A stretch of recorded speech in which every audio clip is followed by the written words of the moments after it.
Alors, au moment où va être dévoilé le nouveau véhicule que Thibaut Sellier va utiliser cette année, bien entendu, il y a une personne extrêmement importante dans le rallye, c'est celui qui est dans le baquet à droite, n'est-ce pas Fred? C'est ça, oui.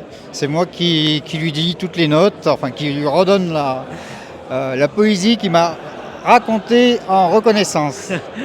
Voilà. Alors, on reviendra là-dessus. Mais comment vous avez rencontré Thibaut? Vous n'êtes pas, si je peux me permettre, de la même génération, vous étiez déjà dans le rallye depuis longtemps.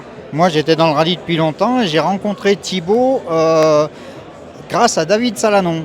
Alors là aussi, un nom quand même qui compte dans notre région. Il y a 3 ans de ça, je crois, David Salanon cherchait un ouvreur pour le rallye Lyon-Charbonnières. Moi, à l'époque, j'avais un pilote qui ne pouvait pas se libérer. J'avais dit à David, moi, en copilote, je peux le faire. Si tu trouves un pilote, je le fais. Et il a trouvé Thibaut et c'est là qu'on s'est rencontrés. Alors, un ouvreur, expliquez-nous exactement quel est son rôle. Alors, un ouvreur en championnat de France, c'est un équipe... Parce que Charbonnières, c'est le top du rallye en France. Exactement, oui. C'est une histoire légendaire, enfin voilà. Exactement, c'est en première division. Donc on a les équipages qui sont engagés en championnat de France ont le droit d'avoir un équipage ouvreur, ce qu'ils appellent. On passe dès que la route est fermée, avant eux, avec un véhicule de série pour corriger les notes. En fait, corriger les notes, c'est leur redonner l'état de la route. S'il y a des salissures, s'il y a des plaques de la pluie, voilà, ou des endroits, voilà. Donc c'est le dernier, moment très important. La dernière correction, puisqu'on roule avec les notes du pilote et du copilote. On passe, on fait les corrections, si c'est sale, s'il y a du gravier, des choses comme ça qui sont venues perturber, qui n'étaient pas. On leur communique ça avant qu'ils passent, et voilà. Et voilà. Donc, vous faites un peu le baptême du feu comme ouvreur avec, alors à gauche, cette fois-ci, le petit Thibaut qui avait 24 ans à l'époque. Ouais, Thibaut il était, je sais plus, c'est l'année où il faisait la Coupe 208. Voilà, il sortait, voilà, de la Coupe 208. Il avait gagné la Coupe 208 en junior l'année d'avant. Donc il avait une voiture avec de l'aide aussi pour, voilà. Et alors, qu'est-ce qui vous a plu? Eh bien, on s'est tout de suite bien entendu. Puis bon, je connaissais un peu ses parents, tout ça. Et puis l'année d'après, quand Thibaut a fini son année pilote d'usine, on va dire, il n'avait plus de voiture, il n'avait plus rien. Moi, j'avais une voiture qui était disponible puisque j'avais acheté une voiture à deux et ça n'avait pas super bien fonctionné avec l'autre pilote. Et j'ai dit, plutôt que de donner cette voiture qui était assez performante à un pilote de ma génération, on aurait pu dire, confirmé, j'ai dit, autant faire rouler un jeune. Et j'ai appelé Thibaut, je lui ai dit, tu fais quoi l'année prochaine? Il me dit, je sais pas.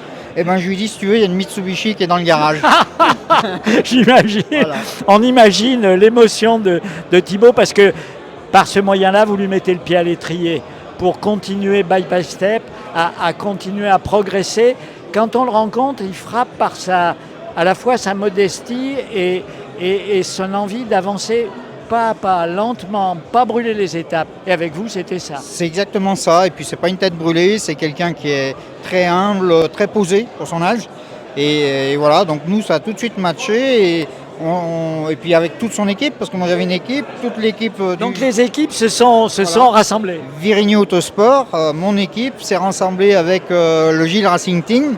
Et les deux équipes, ça a tout de suite matché, puisque la première année, on a roulé avec la Mitsubishi. L'année dernière, on s'est qualifié pour la finale de la Coupe de France et on a gagné la Coupe de France dans notre catégorie. Cocorico, voilà. C'est génial. Oui, c'est génial. Donc j'ai vendu la voiture à la fin de l'année, puisqu'on s'est dit, qu'est-ce qu'on fait maintenant? Et Vous aviez fait un peu le tour. On avait fait le tour avec cette voiture. Tour. Puis on avait envie d'autre chose. Et puis on a eu la chance, Gilles, son papa, la fin d'année dernière, nous a donné l'occasion d'essayer une voiture très très performante, a loué une voiture très performante pour nous. Ça a bien marché, puisqu'on a failli battre David Salanon, passer à 3 dixièmes. Alors c'est vrai que cette épreuve elle va rester un peu légendaire, parce que la bataille au dernier moment, je crois un départ un peu. On a calé au départ. Voilà, et puis à la sortie, 3 dixièmes. On disait avec Thibaut tout à l'heure, c'est 2 mètres quoi sur le. Oui, c'est quelques mètres. Quelques mètres. Donc ça veut dire que voilà, vous êtes maintenant au top niveau. Voilà. Et du coup, eh ben, on s'est dit qu'est-ce qu'on fait. Et j'ai vendu la Mitsubishi, j'ai racheté une autre voiture Qu'on va découvrir tout à l'heure. Vous allez découvrir tout à l'heure. Alors vous avez déjà roulé avec, bien sûr. On l'a essayé un petit peu. Et alors? C'était un grand moment. Ça, je pense qu'il va y avoir de la mise au point à faire, bien entendu, de l'adaptation aussi à faire. C'est une voiture très performante.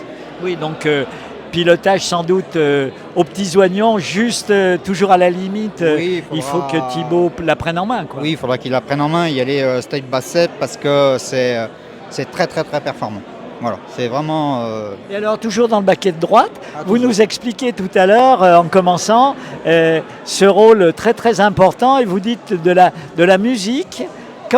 Comment les premières notes sont prises? Parce qu'ensuite, vous êtes sur des rallyes connus, donc on peut les reprendre d'une fois sur l'autre, mais lorsque vous en découvrez un, comment ça se passe? Alors, la route est fermée? Non. Non. La prise de notes se fait toujours sur une route ouverte, avec un véhicule de série, où on doit absolument respecter le code de la route.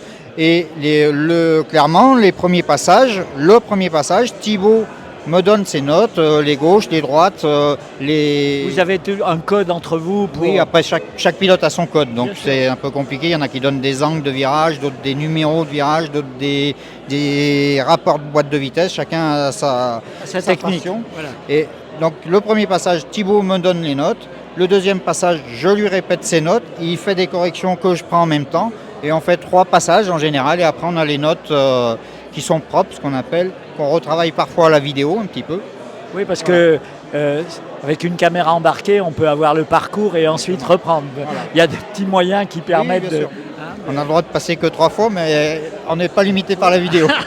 Donc ça fait des fois supplémentaires. Ouais.